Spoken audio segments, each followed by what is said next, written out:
sidee ku ogaan kartaa qofta daacadda kuu jecel?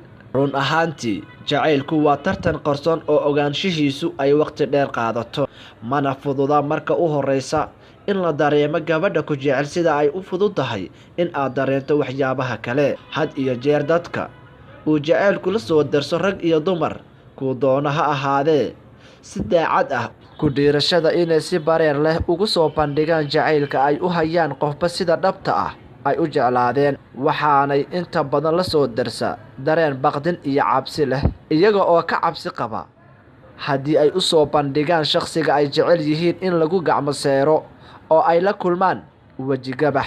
waxaanaad niyadaada ku haysaa in qofka sida dhabta ah jacaylka kuu qaba aanu sinaba kugu soo bandhigi karin, rag iyo dumar kuu doonaba ha ahaadee, waayo mahmaah English ah ayaa tiraahdaa true love don't say love each other but they know they do, oo ay macnaheedu tahay labada qof ee sida dhabta ah isku jeceli lagamaba yaabo inuu ku yiraahdo waan ku jecelahay midba midka kale, balse way og yihiin waxa ka dhexeeya, waxayna isku dareensiiyaan waa ficilo aad ka garan karto qofka sida dhabta ah kuu jecel. action. sidaa awgeed, haddii aanu sii ogeyn qofka wax jeceli jawaabta uu kala kulmi doono qofka uu jecel yahay marka uu jacaylkiisa uu sheegan waayo ayaa waxa ay ku kaliftaa qofkaasi amaba sabab u ah in qofkaasi uu qarsado jacaylkiisa, taas oo khatar caafimaad oo nafsaani ah ku keenta qofka wax jecel. waxaa jira dad uu ka xoog bato dareenka qiirada leh ee jacaylka oo si fududna looga fahmi karo rag iyo dumar kuu doona ha ahaadee.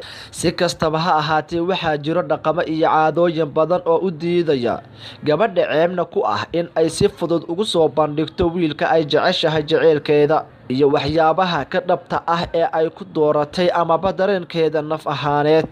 waxaa kale oo jiro dhaqamo iyo caadooyin u fasaxaya gabadha in ay ku dhiirato sidii ay ugu soo bandhigi lahayd. tusaale ahaan, gabdhaha ku nool qurbaha oo kale ceeb kuma aha in ay tiraahdo heblow waan ku jeclahay. sidaa daraaddeed, ragga way ku adag tahay in ay ogaadaan gabadha aadka u jecel, maxaa yeelay dumarku uma qirtaan jacaylku sida uu yahay xitaa haddii uu ka dhab yahay. sidaa awgeed, waxaa jira waxyaabo badan oo uu ninka si fudud ugu fahmi karo gabadha aadka u jecel, waxayna kala yihiin qodobadaasi: isagoo ninku isbarbardhig ku sameeya oo qiimeyna ku sameeya habdhaqanka ay gabadhu dadka ula dhaqanto iyo sida ay adigu kugula dhaqanto. haddii aad gabadha ka dareento in ay ku siinayso tixgelin ka badan taa ay dadka kala siiso, gabadhaasi way ku jeceshahay ee sidaasi ku ogow. dumarka qaar ayaa aad uga warwaara badbaadada qofka ay jecel yihiin, sidaa daraaddeed haddii gabadhu ay aad xil isaga saarto in ay ogaato halka aad joogto iyo waxa aad ku sugan tahay,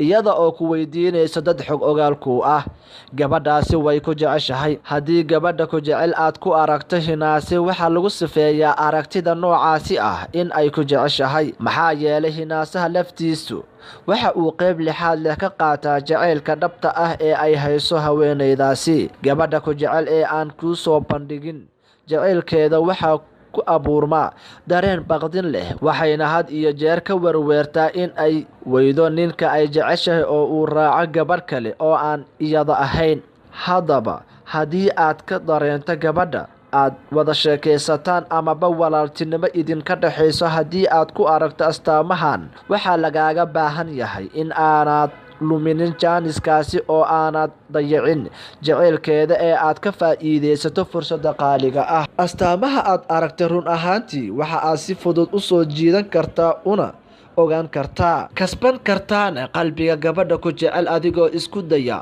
marka aad si dhab ah oo aan dheeldheeli ku jirin aad u hubiso qodobadan, in aad si tallaabo ah ula kulantid ulana haasaawdid una soo jiidatid gabadha ku jecel. ogow, haddii aad ka xishootid haasaawahan hufan oo aad yeelan weydo isku kalsoonida dhexdiina taala ayaa meesha ka baxaysa. mar walba ogow gabadha sida dhabta ah kuu jecel qalbigeeda, mar walbana isku day in aad kasbatid gabadha ku jecel. ha dayicin jacaylka sida qarsoonida ah lagugu soo bandhigay. mahadsanidin.